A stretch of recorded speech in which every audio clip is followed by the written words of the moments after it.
because I've started doing this fun thing with the podcast where I'll edit the whole thing and then I'll just bump that audio up. Just like the whole master track just goes up too, and I'm like, perfect. Great. Because somebody, did you see that fucking DM we received on the Afterbite account? Yeah. I am 100% sure that they meant that they couldn't hear you. Yeah, but I we also just never introduced ourselves. Yes. Should we actually introduce ourselves now? Are we gonna start nearly at the end of season 3? Are we gonna start introducing ourselves now? I feel like I feel like we should, but also it's such a fun gag. It's such a fun gag that our listeners don't know who we are. Like, who is B? I don't know. Are you B? Am I B? Are we all B if we really, like, believe in ourselves, maybe? We're just... This... I'm sorry, but us not introducing ourselves matches the energy of this podcast, but also it really does. I don't want to confuse listeners anymore. Maybe we'll start that next season. Okay. We'll figure out how to do that. I feel like it would be even more confusing if we just started on episode 37 of this podcast. Like, hey, gang. All your complaints. Joined here by my friend Jourdann. Like, no, I can't do that now that I'm here. But also, there is a charm to not introducing to yourself. I'm just saying, like, there's a charm to being like, oh, these are just people talking, and I'm now just a part of the conversation. You're the listener, are the fourth person at our table. You're sitting right to the left of the ghost of Brian, and to my right. So, I will throw a nasty right hook over there every once in a while. And the ghost of Brian does make it very cold.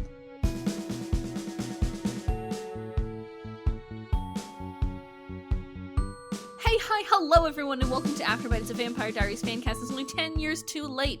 We are your unnamed hosts. We don't introduce ourselves. That's the whole gag. You don't know who we are. And it's good. I actually want to keep my podcast life and my private life separate. So... we cannot perceive each other now. I want to kind of keep my private life and my podcast life separate. So, do we need to have fun new podcast names now is the question. Ooh. I think my podcast name would be Jourdann, but just the regular white person way of spelling it. Oh, okay. Can I have that too? Yeah, we're both just named Jourdann, but they're spelled the normal way now.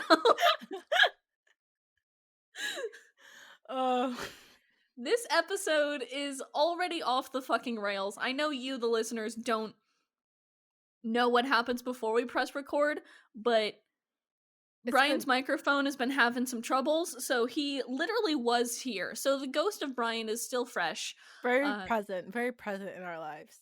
Very present in our lives. Also very present in the very deep part of your eardrums, because his microphone was not doing its job.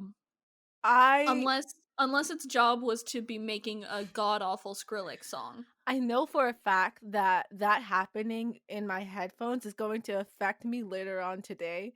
I'm going to... my tinnitus. I don't know how to pronounce that.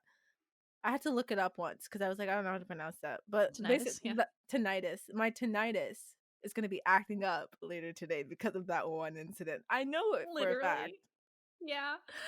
And it's so sad because Brian was here, and this would have been a great episode to have Brian on because it is like just like a okay episode at best. But that's when we get our most crazy, y'all. That's when we get the most wild, which I think you can already probably tell. Because, like, here's the logic behind that, right? I'm bored. Exactly. That's the logic. It's like if this is gonna be a fun podcast, we gotta make the boring, bad episodes fun. All right? That's because when there's nothing to talk about, you have to make it up. This is I have a feeling this is gonna meet the energy of the chilly episode of this season or the Ghost World episode of this season. It's those episodes where you and I are just on our shit. Yeah. And it's not even that this episode of the Vampire Diaries is necessarily bad. It's just It's just not good. It's like, what happened? I don't know. I mean, yeah, I Nothing. know, but like also I like mean, what nothing happened? We're about to spend about an hour telling you what happened, but we'll do it in a fun way, we Yeah, promise. we promise we will. I in the past sometimes I feel like episodes haven't been at their best because of the episode not being the best, but we fucking promise to make sure that the bad episodes or the episodes we give our all, so that you can we like if you like watch the Vampire Diaries while you're watching it with us, and you also had to go through what we just had to go through, like we kind of want to be there for you, you know? Surprisingly, also, like, we found out the other day through a bunch of polls on our Twitter, like, a surprising amount of you folks do that. Yeah. Like, Or actually like listen have to it while we're doing it, or, like, have never seen the never Vampire watched it. Diaries before. I did not think there were going to be so many people who have never watched the Vampire Diaries who listen to this podcast. It's really wild, but I feel like we're a very accessible start point because Mhm. we go in with low expectations. Yeah. You know, Yeah. the Vampire Diaries, folks get all sort of hyped up in the expectations of a TV show that's been on the air for how many 10 fucking years, right? Yeah. Not with us. We No. came in here, we kicked down the door and said, "This is a garbage room, but this is my room." Let's just keep it straight, y'all. If a show has been on for 8 seasons, it's not good anymore. It's not good It's anymore. not. And that's Was just it a good to begin fact. with? Maybe, Maybe, but not but anymore. nope. And I just feel this so powerfully with all the shows that I've watched in the past, where I'm like, oh yeah, final season. It's like season 8, final season. You guys can get your shit together. No, you can't. No, they can't. Mm-mm. You failed me. This episode, though, is we're not in season 8. We're No. in season 3. Yeah. Season 3, episode 15, All My Children. Hmm. A pretty good episode title because while it is just like a soap opera title, Hmm. it's also like, yeah, these are all of Esther's children, and all of the originals are here, and they do come out to play a little bit this episode, and I think that's fun and funky fresh. Yeah, So let's pretty get into the accurate Netflix title. description of this episode. When Elijah gives Damon and Stefan a dangerous ultimatum that puts Elena in danger, they turn to Alaric and Meredith for help. Let's just say it right now. We're gonna have to add one to the Elena kidnap counter. We will have to do that. You are correct. She had a good run at the beginning She of had season such 3. a good run, She went a full 10 episodes without being kidnapped. and it was so good. You know, Actually, even more than that. She went a full 14 episodes without being kidnapped. and But like now, this episode and the last time she got kidnapped, she had like 4 episodes. And then she just like got kidnapped, 2 episode rest, kidnap again. yeah, it's like I feel like whenever Elena gets kidnapped, I'm not gonna be happy, you know, because Hmm. I know someone's gonna do some stupid shit to try to get her back that And she it's gonna wouldn't be one of the boys. and she wouldn't approve of it, but they're gonna do it anyways, and it annoys me because as we've already stated, Elena has no agency in this entire story. They give it to her like sometimes, but most of the time As a treat. they're like, nope. Actually, we don't want you to have any agency. I don't care that you're the female lead. Nope. I don't Don't care. care. And it's so fun too because out of I think all the women in the Vampire Diaries universe, I think Elena genuinely has the least agency. Like Yeah. I'm not gonna lie to you, like I've been thinking about it because I made a tweet about it a few days ago, just like while I was off my shit, because of course I did. Uh-huh. And she has the least agency of any woman in the Vampire Diaries universe, and she has been in the most episodes. Like she was the lead for 6 seasons in Yeah. every single episode, and then she comes back a little bit in season 8. Like, yo, That's kind of wild. And I hate that they did that to her character. It's so stupid. Like, I know. here's the thing. It's amazing to me how they have so many side characters who are like these powerful women, but they decided to make their main lead just just like there. She's just there. She just exists. And like how do you make that much of a big misstep, you know? It's wild, and it's not even like It's not even something like, okay, like this season specifically, Elena doesn't have a lot of agency. It's like No, every season it's up to this point. consistent. Yeah. Consistently has, I think, the least agency out of any, out of any TVD woman. Oh, And in the you know what? originals and in Legacies. I have a That is question. wild. I have a Mhm, question. Because mhm. I don't know why my brain popped up to this, but does the Vampire Diaries pass the Bechdel test? That's what it's called, right? Uh, does the Vampire Diaries pass the Bechdel test? That's a very good question. Let's I'm see. trying to think of a time where two women were in the same room and weren't discussing men. Okay, so let's actually talk here about the Bechdel test for a little Right, bit. right. So the Bechdel test, for those who don't know, is a air quotes test made for media by a comic artist named whose last name is Bechdel. And the Bechdel test effectively means, do two female characters talk to each other about something other than a man? Hmm. That's it. It's so It's so easy to do. the bar is literally the On the floor. floor. So, let's see here, because I'm honestly not gonna lie to you.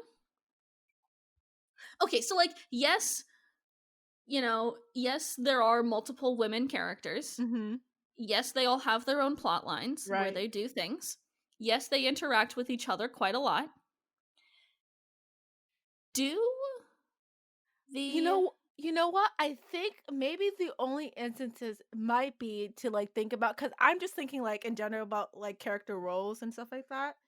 And like I feel like whenever it's like the main three girls, Bonnie, Elena, and Caroline, or anyone that's like at their age, they're always talking about men as a part of their conversation, you know? Especially with Elena. But I'm thinking, what about like people who are in different like age levels? So like one of those characters and their mom.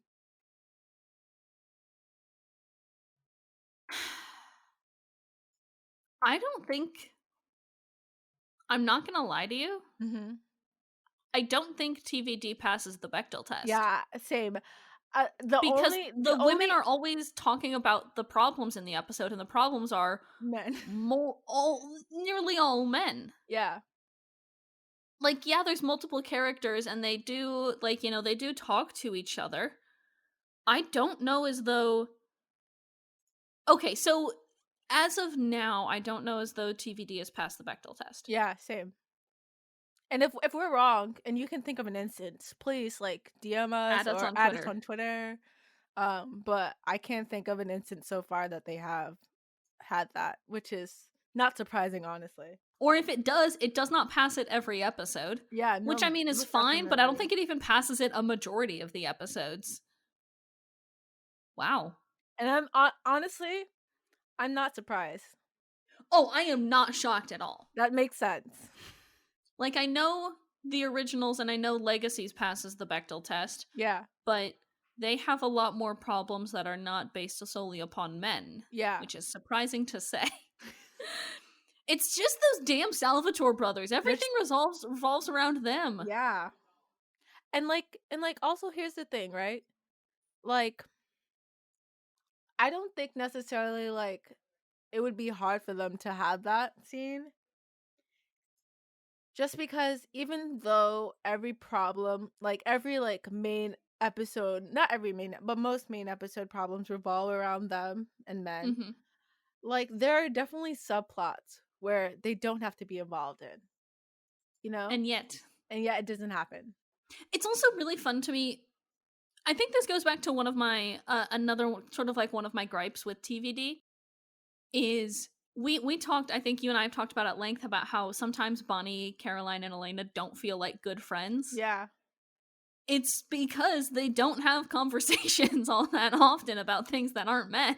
Yeah. Yeah. Even, like, I'm even thinking about, you remember that one scene, I think it was when Stefan organized that Yeah. sleepover I for was thinking about Caroline, that Bonnie, and too. Elena. I was thinking about that. I don't think they actually talk at all. They just hug it out. Yeah. That would have been a prime time for ladies to talk about things other than men. Yeah. And yet, That did not happen. And I like know it's weird to take aim at a TV show that was on air 10 years ago, but that's what this podcast is about.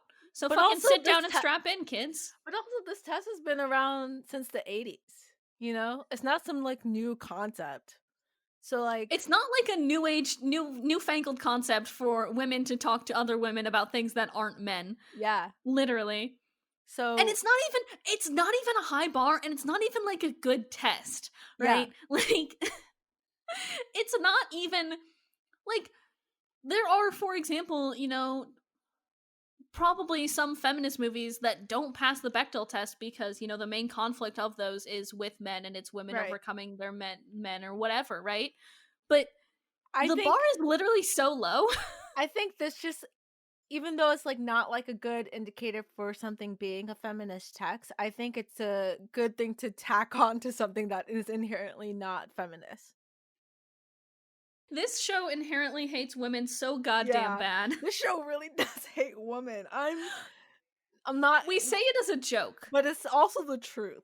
but it's just the truth. This is just like a thing. It's just a fact about the Vampire Diaries. They don't like they don't like any of their female characters because they're constantly putting them through hell and back. Like who does that to all female characters in the show? It's just like I don't know. And like It's so hard to do it and be like, "Yes, but I will still willingly watch this show every yeah. week." There are certain things that happen in the beginning of this episode which we haven't gotten to yet, but That's fine. like where Rebecca comes back from her little affair Yup. with Damon, Uh-huh. and that whole entire scene happens with the guys, and you're just like, ew, why is this happening? Why? Ew. Ah. Like I get it, they come from a different time, but also you don't have to do that. That was not necessary. Yeah, and it's like nobody even makes any effort to like get with the times. Yeah. And this is not the first instance of that happening because this literally happened back in the beginning of season 3 with When Rebecca first came back in, yeah. I think it was Disturbing Behavior that she came back and they were shopping. It was the beginning of Disturbing Behavior, I think. And like so this is not the first time this has happened, and like It won't be the last. it irks my soul because then later on in the episode they have this whole scene with Klaus and Caroline, and it just irks my soul that that is at all happening while like they're just being so they're just treating Rebecca like shit. So yeah. We don't really even have to talk about this episode if we don't want to, because boy howdy, what a trip. Like, this episode starts with the most, like, 2008-ass scene with, like, Elena waking up and trying to call the boys. And I'm like, this is 2000... Y'all, I know this didn't air in, like, 2008, but this has big 2008 vibes. Yeah. Big early, mid-2000 vibes coming from this scene. And it's so fun because like, right? Some things TVD was doing on TV were fucking groundbreaking. Yeah. Wild. And then you get this that just feels like it's out of, like, the OC. Like a very, very old show. Which, let's not rag on the OC, because it did what it had to do for this. It did what it had to do. I don't think TVD did what it had to do in any of these cases. It did not have to do this, and yet it did. Listen. Mm-hmm. It's 2020. Yeah. It is 2020. We have entered in, I think, in the late teens, early 20s here, we are entering into a vastly different period of media, you know? Like, the Vampire Diaries was not meant to be binged. It was meant to be watched week by week with a week in between, you know? Correct. Yes. And I think you can definitely tell that with the amount of cliffhangers and the amount of non-cliffhangers and some of the weird wonky things that happen. Okay, I see where you're going with this, yes. Where, like, now shows are a more cohesive package. Yeah. Whereas, like, TVD, right? We talked about it. The very first part of this episode, the first, like, 20 minutes of this episode feels so fucking 2008. Yeah. I don't know why. I don't know what it was. I think it was the music. I think it was definitely the music choice. It was the music, it was the way that it was shot, and the way that they went back and forth between a few different ways of shooting these things that we'll talk about. It's, like, wild to me. Mm-hmm. Very 2008. And then you watch this, and then you watch, like, the last few minutes of any other episode of TVD, and you're like, is this the same show? Like, is this the same thing, gang? What are Like, y'all you watch the doing? first 10 minutes of this episode, and then you watch the last 10 minutes of this episode, and you're like, how did I get from point A to point B here? I don't get it.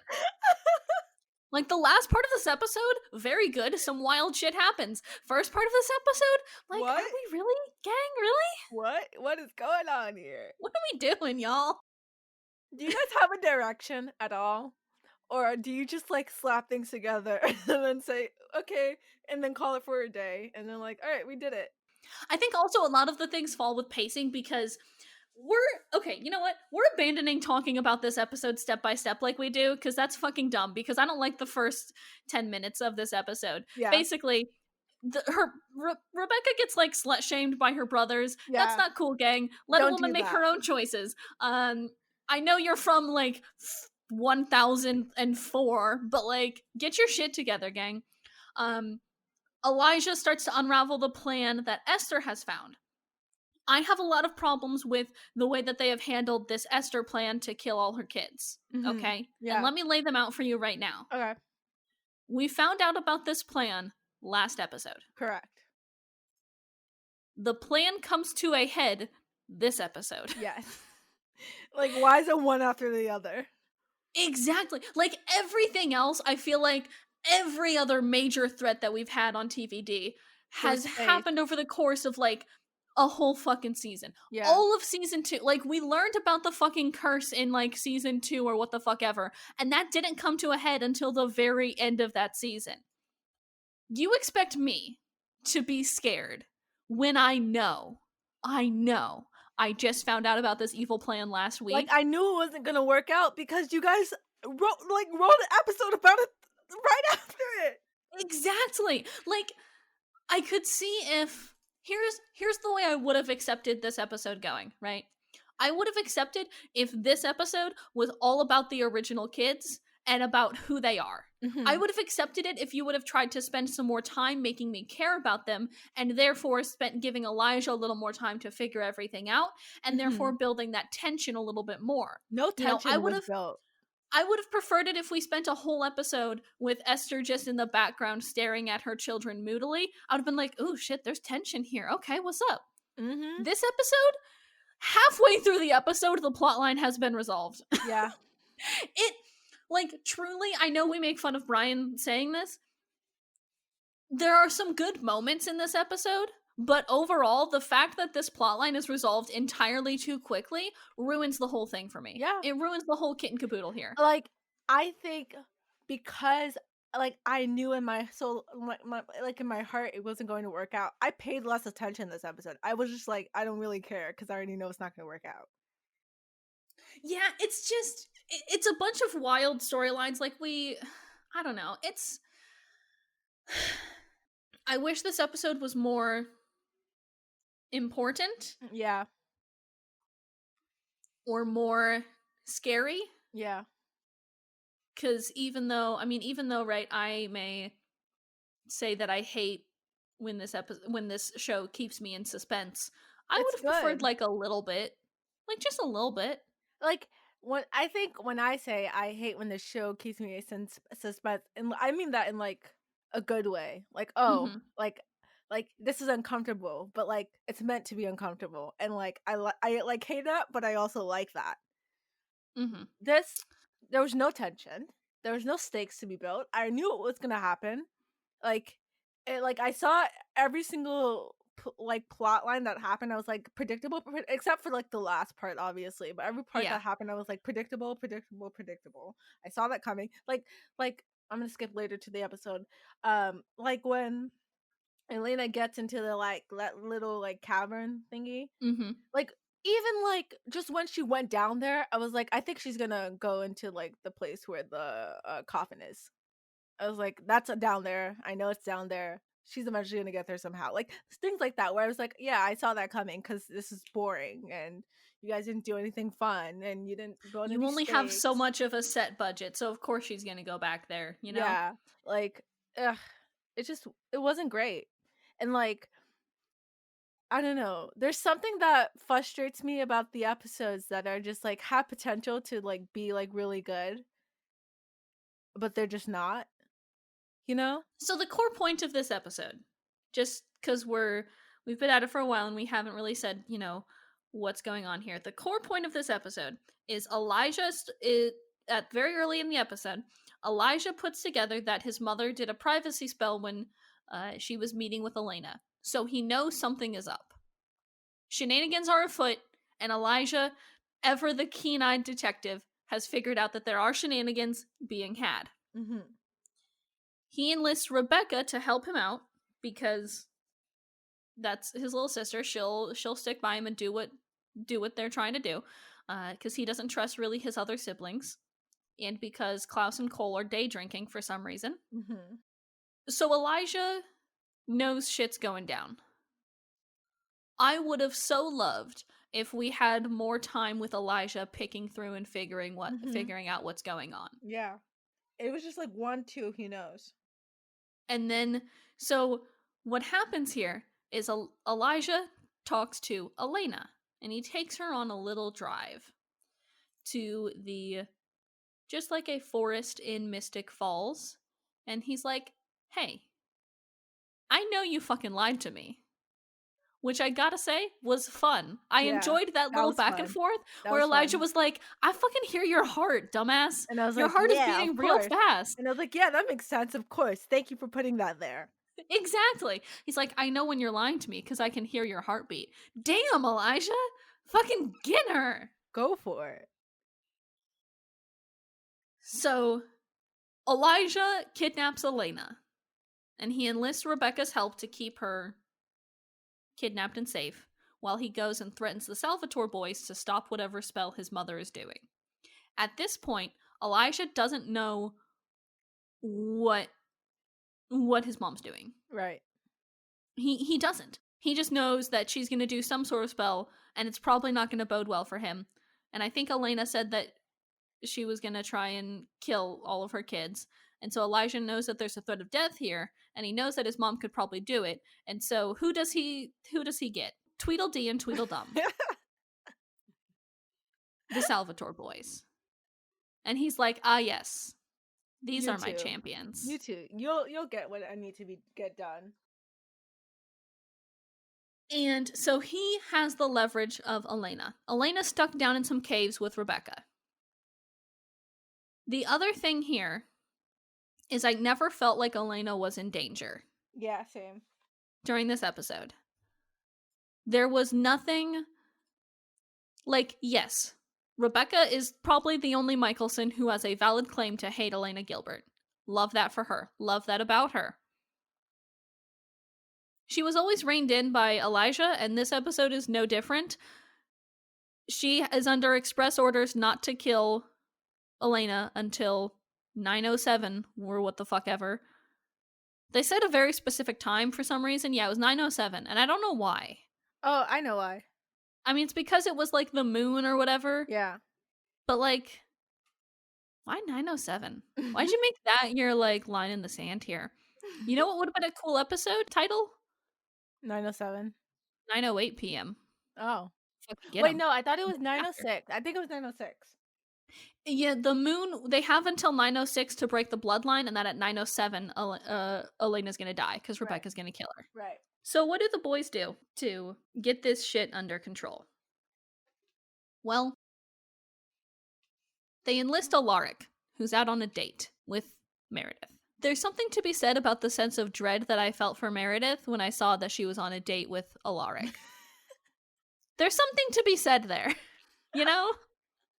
I don't know if I want to be the one to say it, but like, girl, it's not going to end well for you. And I love that now TVD has just like made this expectation, and they're like, y'all, get fucking ready. They're like, whenever Alaric is around a woman, she'll die. That's just it. Yeah. That's just so it. Correct. Yeah. Honestly, oh wait, we forgot to say it. Fuck Matt Davis. Fuck Matt Davis. Fuck Matt Davis. Also, I feel like we should say it for Brian because he now has a personal vendetta against Nate Buzz. Oh, right. I don't even want to say your fucking last name, bud. I don't give a shit. Fuck Just you like too. you don't give a shit about a woman's right to choose. Fuck you anyway. too. I love that we as a podcast are like, yo, fuck this specific actor. His Yeah. character though is pretty neat. Like, we're the worst. Why Literally, couldn't they have we're body like, swapped Alaric like they have every other human fucking man on this show? they're Hey, spoiler alert, they do a whole lot of body swapping in the originals. I don't know, it's very fitting of this podcast where we're just like, this show sucks. It really sucks in these ways, specific ways. We're still watching it, but also reminder, it sucks. These specific actors suck. And we don't want you to forget it. Because even though we're watching this piece of media, it doesn't mean we necessarily have to like everything about it. We can be very, very critical of it. And I think I like that. I love that, and this is something I think that I don't know. I personally had to reckon with this when I went into film school. Is I like had a whole ass breakdown. I was like, wow, everything that I love to watch and consume is bad Yeah. in more ways than one. Yeah. You know, everything is awful. And sometimes I'm going to choose to just like sit here, shut up, and watch that thing anyway. Mm-hmm. And sometimes I can like a thing, even though it's bad, as long as I recognize that it is bad and I Right. do my own mental work to be like, this is bad. How do I counteract the feeling that this is going to give me of normalizing this thing? Oh, I can just be cognizant of the issues and do what be the human person can.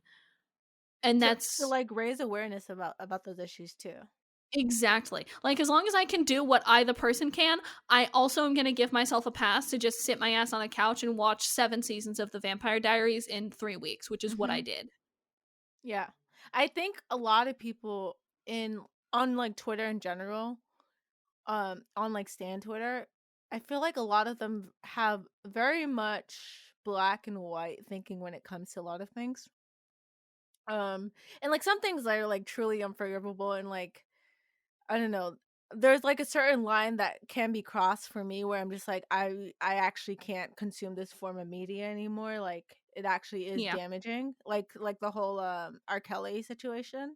Yeah. Um but like sometimes I like sometimes I've already watched this media and now I recognize that it's a bad thing and I'm trying to do like what I need to do to try to I guess raise awareness of that this is a bad thing and try to like look out for more things like that in the media that I consume and call people out on it. But like sometimes things are literally not black and white. Sometimes you consume bad media and And they that's don't just have it. great messages. And you kind of have to just kind of deal with that and reconcile with that within yourself and recognize its faults and try to I don't know, do what you can to make sure it doesn't happen again. Exactly. And sometimes that means making a Vampire Diaries fan cast where you just rag on the Vampire Diaries for like an hour and a half each week. Yeah. And that's okay. This is a fun episode because you and I are just having some big discussions and not talking about what actually happens in this episode. Yeah. Which, like, okay, Valid, honestly.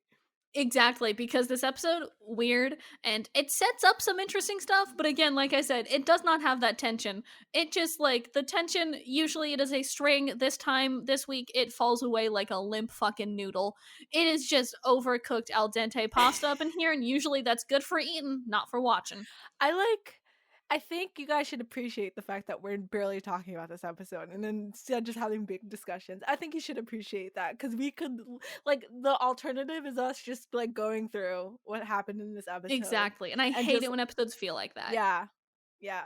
Coming as no surprise to anybody, Bonnie Bennett flex tape emerges. Yeah. Just Bennett Witch flex tape is Okay, here to okay, stay. okay. I have Yeah, so much to say about this because this annoyed me. let's It talk. sat so wrongly in my stomach that they did this, and how dare you do this? Okay, they like had the Esther, who's a white woman, drawing her Yeah. power from the bloodline of two black witches.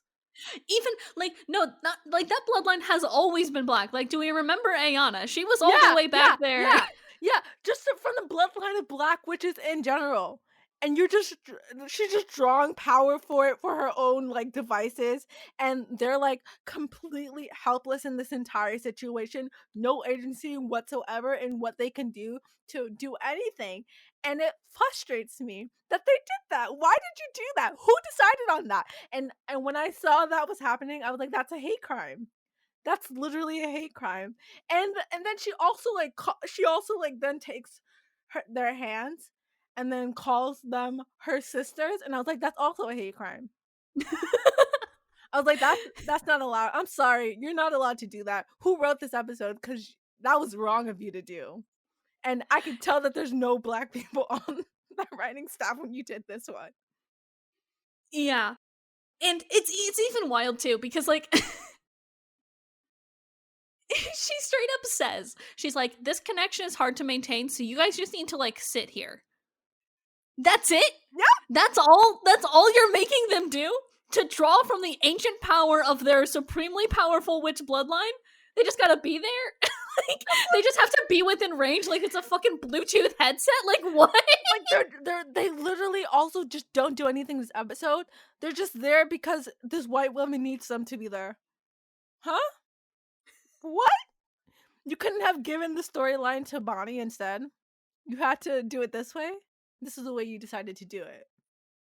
Alright, I see how it is. And so Esther needs both Bonnie and Abby to be in range of the spell so she can keep her connection to the Bennett bloodline, and the living Bennetts cannot do anything about this. Apparently. It just irks my nerves. And it's so funny too, because like they act like they do not feel a fucking thing at all. At all. There is no grimace of pain, no slight wince, no like suddenly getting tired. They're just there. Nothing. They're just there. Like they don't even physically, like it doesn't physically hurt them at all to like do this. So it is so funny to me. Like, we need to break the bloodline. It's the only thing making her powerful.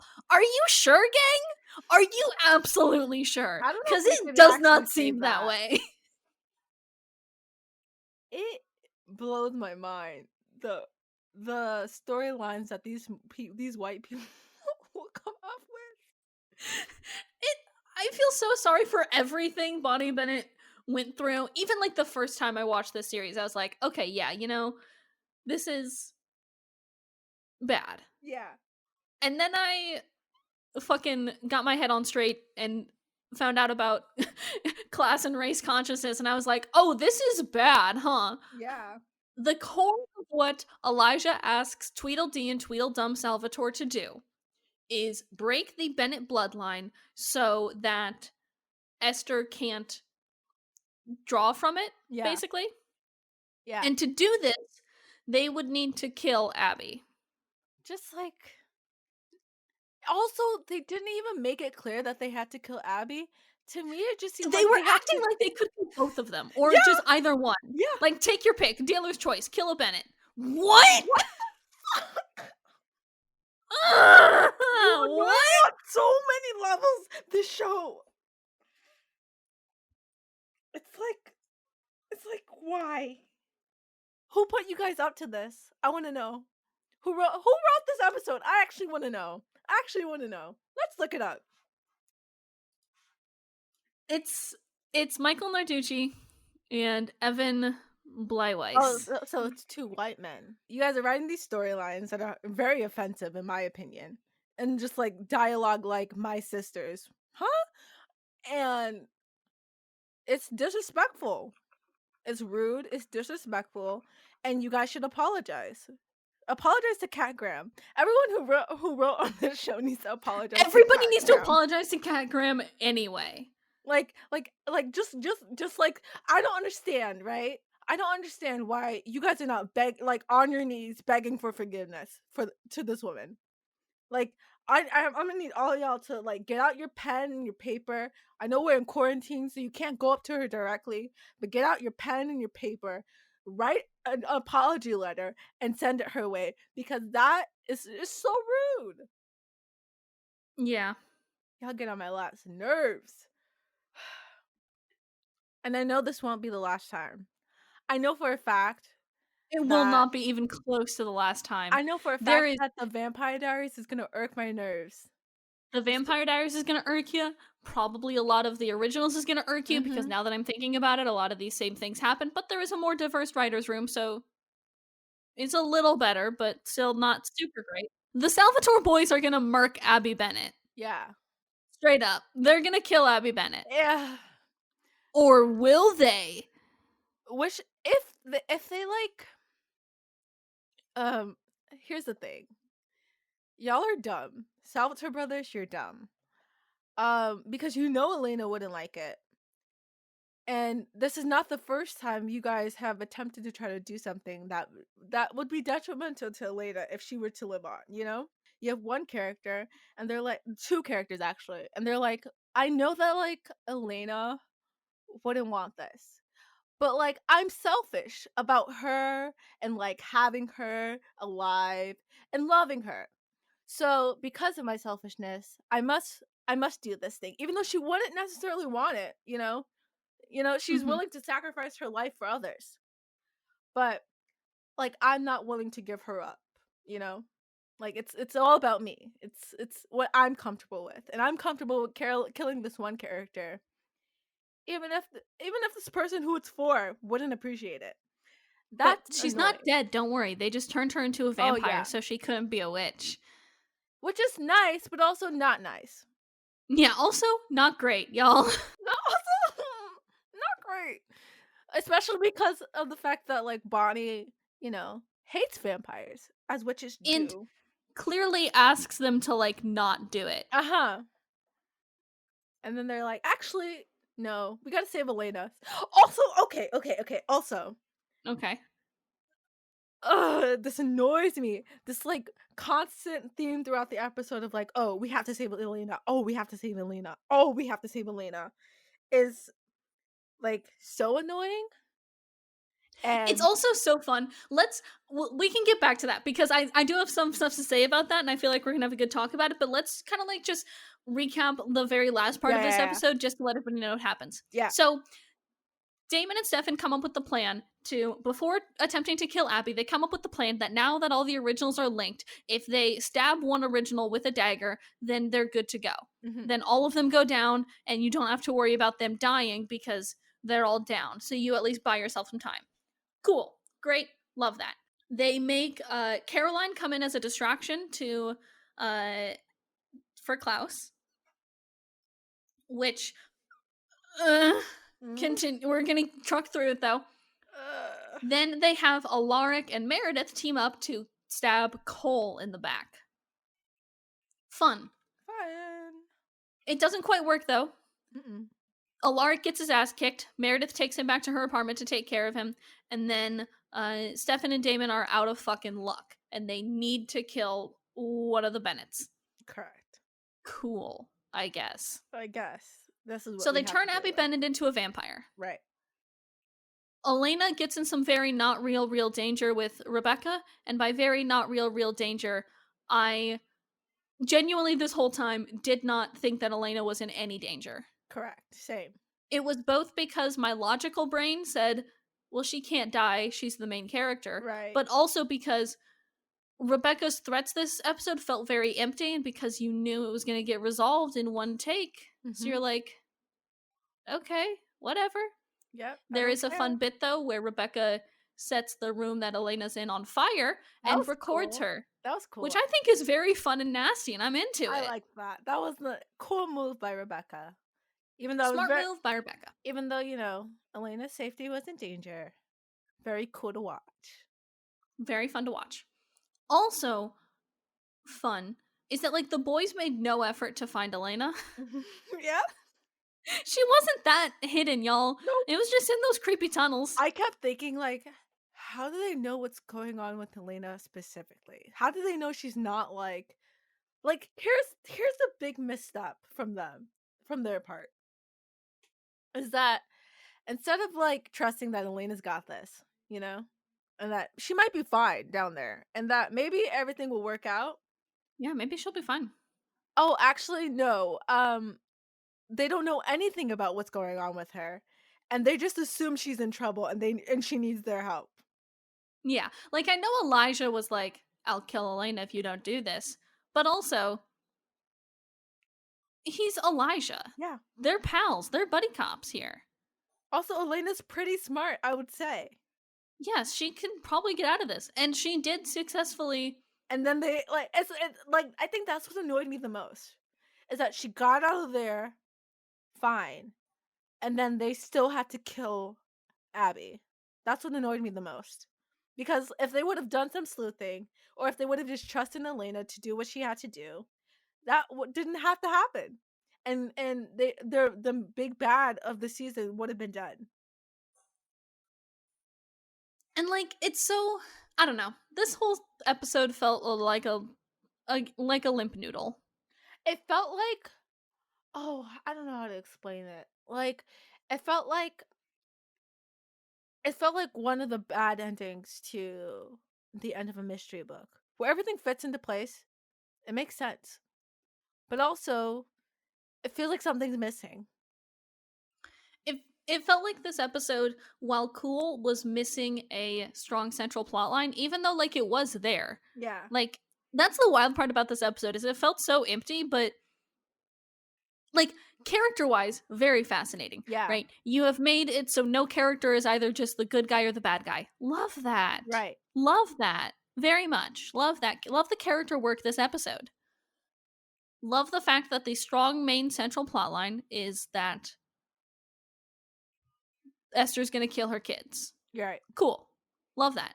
It's short, sweet, to the point. I'm gonna end my children. Cool. And then somehow you manage to make that disappointing. Yeah. Like, how? I don't get it. And it's also disappointing to me because, like, Bonnie doesn't even get a chance to, like, do anything. Right. The witches, who are arguably at the center of this whole thing, just don't get a chance to do anything. Like, Stefan straight up asks Bonnie if she can stop it, and Bonnie's like, I don't know if I can, maybe. And then he's like, all right, well, we're gonna kill your mom. Yeah. Gang? Hey, gang. What the fuck? Maybe not. Maybe don't do that. Maybe give her, like, a little bit of time to work on a witchy solution. Maybe, divert some of the power from the bloodline to, the rightful Bennett instead of your weird white aunt. Yeah. Who isn't even your aunt, just showed up at a family gathering one day and you all were too nice to kick her the fuck out. Like, it's just... It honestly feels a little lazy. It was just like you had so many interesting plot lines and you, like, finally made Elijah a real big bad guy. Yeah. Right? He kidnapped Elena. Shit, gang. That's a lot. Like, shit, dude. Especially for Elijah. Exactly. And then you managed to make that so unsatisfying. Like, how do you do that? How do you it's almost impressive, honestly. Yeah. So Esther loses her connection to the witches now that Abby is in transition to become a vampire. So she was channeling off of those two, so couldn't those two have stopped it anyway? Yeah. You managed to break it so easily by making Abby a vampire. Cool. What if they just pressed stop? Yeah. Figured out a way to, like, sever the connection. It must not have been that hard, right? I don't think it would have been that hard, especially because and here's the thing, she's not only connected to them, but she's also connected to, like, a bunch of dead witches. So, like, could the dead witches, I mean, I guess they wouldn't have wanted to stop her plan, so. Yeah, they wanted that plan to happen, but, like, if Abby had, like, pressed the stop on that valve, if they had just, turned off that faucet, and you'd have been good. Maybe this is why if it, like, feels so off, because like you mentioned before, they, like, weren't being affected by her drawing all those that energy. Like, it just like, doesn't feel a better like way it's earned. A better way to have done this would have been, like, them being affected by it, and then by the end they, like, figure out a way to, like, I guess not be affected by it, and that severs the connection. But them just, like, not being affected by it means that plot line doesn't even seem, like, feasible. It was just so weird. And, like, I know magic is hard to visualize Yeah. because it's just magic, right? Right. But you could have done more. You've done it before. Yeah. Also, it's so weird too because like when they say that Esther is drawing off the power of the Bennett bloodline, we saw somebody getting channeled before. We saw that with Luca. Yeah. And like we saw that and it hurt him. Physically was painful to him. So why did you just not do that this time? Why'd you just go backsies? Continuity. The continuity is like garbage here, and it's for such a big thing too. Like I get continuity's hard, and I get with a fucking TV show that goes on for so goddamn long, who fucking knows? Everything's out the window. But the rules of magic, you kind of want to like get your shit together, right? Like you kind of want to have like a book. You want to have your rule book. A rule book, and you're like, these are the things that happen in magic, so that you don't mess that up. It feels so bad, and like the whole episode is meant to feel high stakes, but feels so low stakes. Yeah. Yeah. Looking at it like as a whole feels so low stakes. So, Abby Bennett gets turned into a vampire. Elena gets let out. The Salvatore brothers have saved the day again. Ugh. Cool. Great. Love that for Tweedle-dee and Tweedle-dum. Also, they have like this entire thing throughout the episode with the tweedle-dee and tweedle-dum of them like talking about Stefan and whether or not he still cares about Elena and him not going back on human blood, etc., etc. Yeah. It's weird. So, there's this part of the episode though that I do want to talk about. Mm-hmm. It's when Elena shows up at Caroline's house. Mm-hmm. And Elena's trying to see Bonnie, but Caroline's not letting her because, Bonnie needs some time to deal. Because, everything that happened tonight was to save her.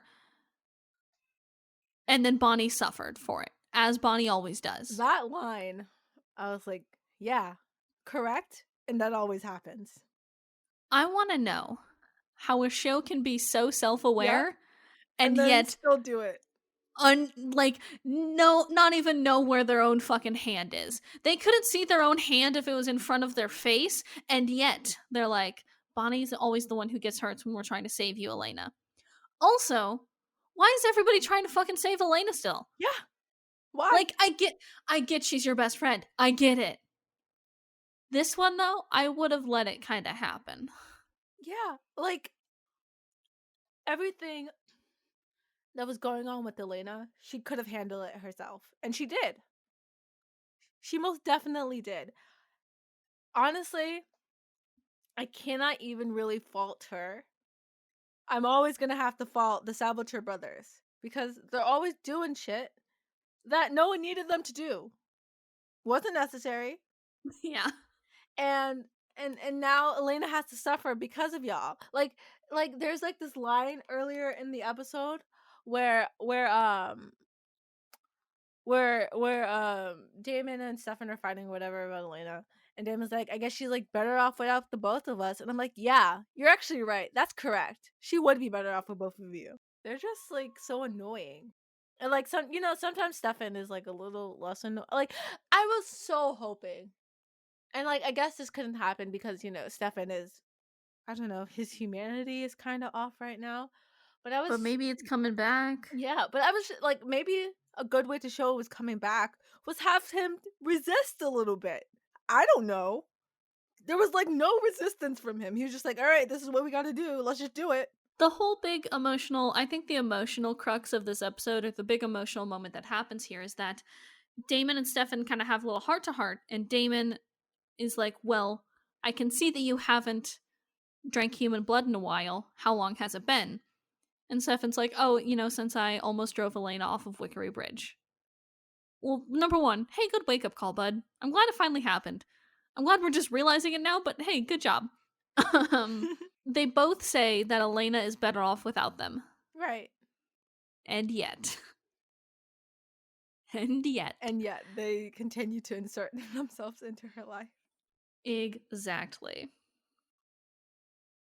So it's just like, this is two moments where the show or the characters are just really self-aware. And then And that's then, just it. They don't do and then that's anything. just it. It's just such a good moment of self-awareness and reflection and everything.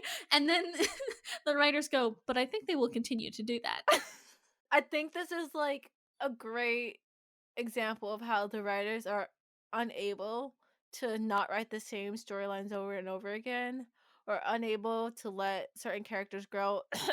Damon, and just like are like aware of that and just continue to do it. Elena comes home to find a letter written from Elijah, and it's, very fancy. It's like, Elena, today I did things I abhor to protect the one thing I value most, my family. Your compassion is a gift, Elena. Carry it with you, as I will carry my regret, always and forever, Elijah. Wild, weird. But I'm not against it. But then the next scene happens, and Elijah is just leaving. Mm-hmm. He's like, well, Mom made us vampires, but she didn't make us monsters. I did that to myself. There's also this really great line that Rebecca says, where she says, "We deserve to live. We're better than they are." Just like, ooh. Ooh. Ooh. Ooh. So Elijah and Cole are just out of the picture for now. Uh-huh. Cool. They've really, they brought him in, and then they were like, well, I think you have served the only purpose you can right now for character growth. Goodbye. So leave. Goodbye. They're like, character growth?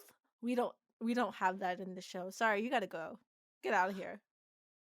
But God, I wish this meant that the other, like, the main characters, would be having a refocusing on the Mystic Falls gang and really, like, get into some good character stuff with them. But, like, I just know. Yeah.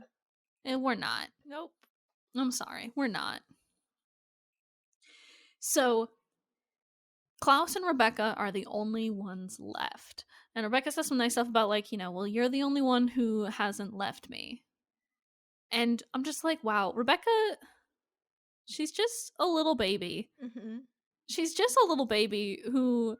She has a deer. She's a deer in the headlights. She is. She shows Klaus a video that she took while she was torturing Elena. Which, again, her torturing Elena was just, like, mocking her, basically. Mm-hmm. Like cool. A teenage girl. Like a teenage girl does. She shows him the footage of her torturing Elena, but then she's like, well, pay attention to these carvings behind you. And they depict the natives, which I hate that wording, but okay. Also they call them the Indians also in this episode. So yeah, they really can't seem to stick to one colonialist term, huh? Uh-huh. Yeah. Like, we gotta spread it out. So, they depict, the natives worshipping the great white oak tree. And Klaus is like, well, we burned that, it's fine. But next to it is a calendar. And he's like, that's 300 years after we burned the first white oak tree. And then they realize that there is another white oak tree, a sapling from the original, and one whose wood can be used to make more steaks. Ah, so good. So fucking good. But that's not even the cliffhanger of this episode. Nope. The cliffhanger for this episode is that Alaric wakes up in Meredith's apartment. He's walking through trying to get some painkillers here because, if you remember, he got his shit kicked in earlier. Mm-hmm. And he sees some files on Meredith's table. And he begins to go through them. He sees his file, and then he sees the murder of Bad Brian, the medical examiner. And then he finds the knife that was used to kill, like, the Fell family one, I think. Mm. And Meredith, there is a gun cocking, and then you look up, and Meredith stands there, and she says, "You weren't supposed to see that." And then shoots him. Wild. And then that's it. That's it. That's the whole episode. Which, can I just say really quickly? Uh-huh. The person who plays Meredith, I don't remember her name. She plays Tori DeVito. Not Tori? like DeVito, but like DeVito. She plays a character on Pretty Little Liars. She plays like one of the characters' older sister. Mm-hmm. So like, you know, if you've ever watched that show, which I've never finished it because it's bad. But if you've ever watched that show, the stakes there are high. Like some of the stuff that happens is like these are teenagers and they're getting traumatized like this. But like there's like a lot of like things like there's like scenes with like guns and stuff like that. So I think it's just like Mm-hmm. really interesting as someone who used to watch that show, just to, like come back and like see one of the characters' older sisters holding a gun. And just fucking murking Alaric. Yeah. Yeah. It's been a fun time. So that's it for this whole episode. Brian has notes.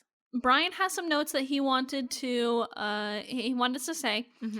Brian did enjoy this episode. He was big fucking sad for Bonnie. Yeah, we all are, bud. What Caroline said to Elena was the brutal, honest truth. You're correct. Mm-hmm. Caroline speaks no lies. Correct. He's giving this episode an 8. What? He's giving this one a whole 8. What? For the reason of it's a good character episode, and the cliffhanger is epic. I mean, you're right. It's a good character episode and the cliffhanger is epic, but that's an 8? An 8, Brian? Hey, Brian, I know you're not here because your mic broke, but hey, Brian? What? An 8? Jourdann, what are you gonna give it? Definitely not an 8.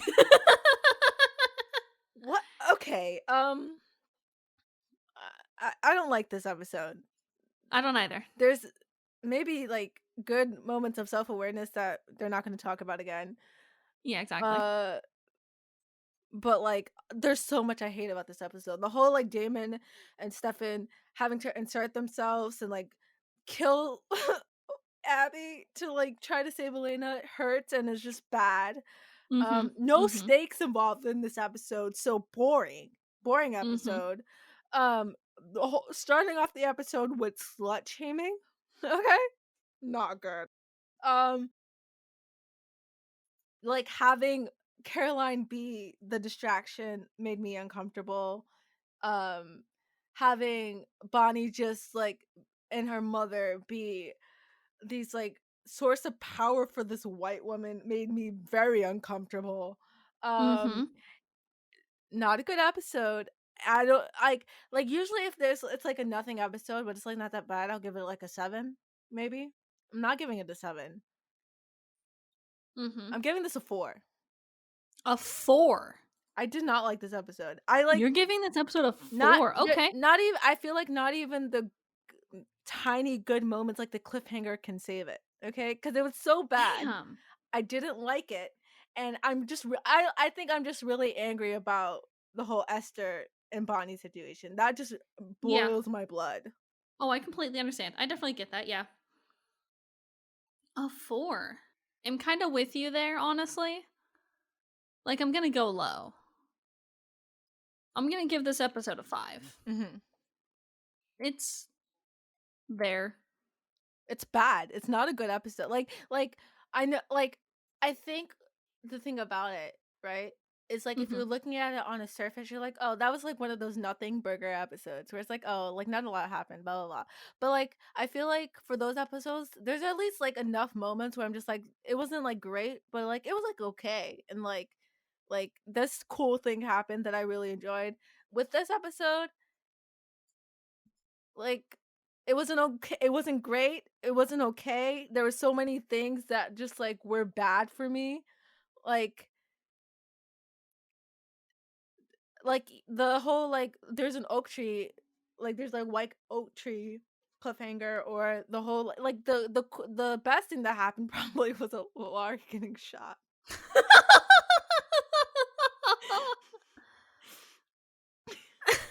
at the end of the episode. Ouch. So like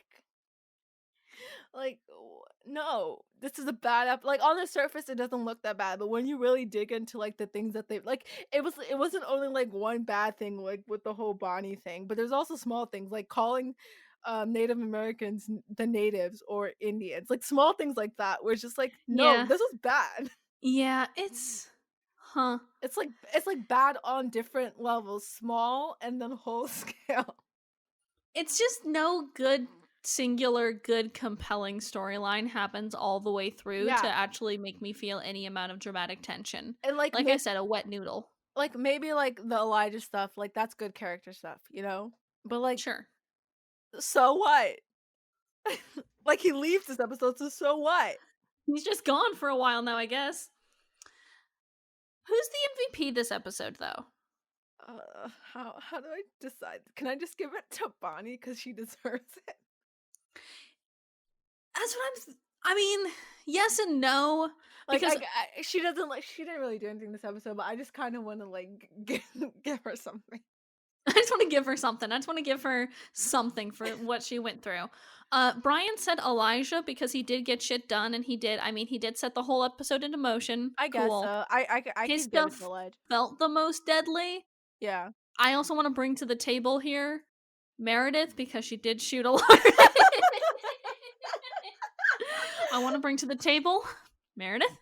Okay, if we're being like truly honest, like I would give it to like if we're like basing it off of like what we did, like what we've like based the MVP off in the past, which is like a person who like does really good character things, gets a lot of shit done, or like just like his overall like good character for this season, I would give it to Elijah as well.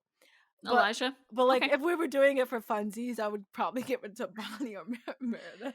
No, I'm okay with giving it to Elijah because he did do a lot of shit here. Yeah. He deserves it. But also like in my mind there's an asterisk next to that, and it's also Bonnie because Bonnie deserves it because she has to go through so much shit for this episode, and for what reason? And for what? Trauma. That's always Trauma. the answer. So, is that it for this episode? Did we do that? That Like, felt really short. how long have we been? Oh, Like an hour and 20 minutes, but it has not felt that long. Yeah. Actually, I think it's because we were just having discussions about shit. I think it's because I think we did a good episode of our podcast. I don't think we did a good episode of a Vampire Diaries fan cast here. Yeah. Listen, if you want to watch the episode, you can go watch the episode, and then you'll see why we didn't really talk about it this time. Like I feel like we brought up all like the important shit that is there to say, and like sometimes it is important to like go through like the entire episode and kind of recap it while we're like discussing on the side. But like for this episode, nothing really matters. It was just it was like I said, a wet noodle of an episode. So like I honestly think it would be a disservice for us to do the regular format that we usually do for this episode. I think actually it brought our viewers more pleasure for us to do it this way. And I don't know, sometimes it's okay to deviate from the format that you placed on yourself if it is indeed necessary to do so. So that's it for this episode of Afterbite. Join us next time where we're going to be talking about episode 316 titled 1912. Ooh. 1912. Historically not a good year. Yeah. Pretty bad year, I think. What goes on in 1912? That was the year the Titanic sank. Oh. So okay. Are we gonna the unsinkable boat? So they're gonna do something with that, I assume? I don't know. It would be fun if it did. Be willing to watch that. I don't know how that fits into anything. But like it's kind of like, you know, that episode when they went back to the 1920s. Yeah, and like, I was like, this is pretty, but also there's conversion therapy in the background. Oh, I forgot about that. Yeah, it's easy to forget, right? It's easy to forget that this is a very bad show that did that and hasn't talked about it since. Yeah. Y'all got a lot of explaining to do. That's the moral of the story.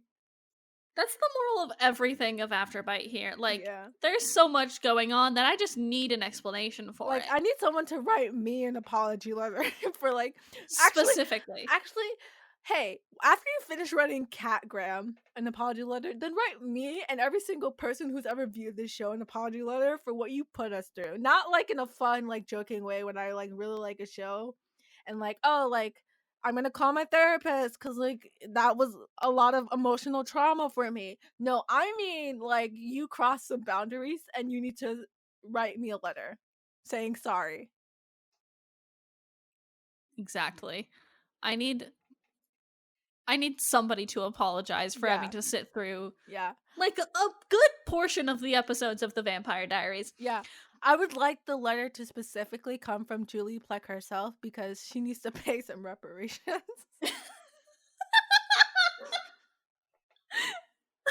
I shouldn't laugh, but It's the truth. correct. Pay me my money. I get it. I actually gave you money by watching the show, so I'd like money back. Thank you. And that day will never come. Nope. But until then, stay inside, stay safe, and wash your fucking hands. Also, remember, you guys, remember, we're all working towards this goal to defund the police as a first step to abolishing the police. And I don't know, maybe like the people who worked on the Vampire Diaries should talk about that more because y'all have done some shit. So maybe you should put your money where your fucking mouth yeah, is. and maybe stop talking and stop speaking over Black women.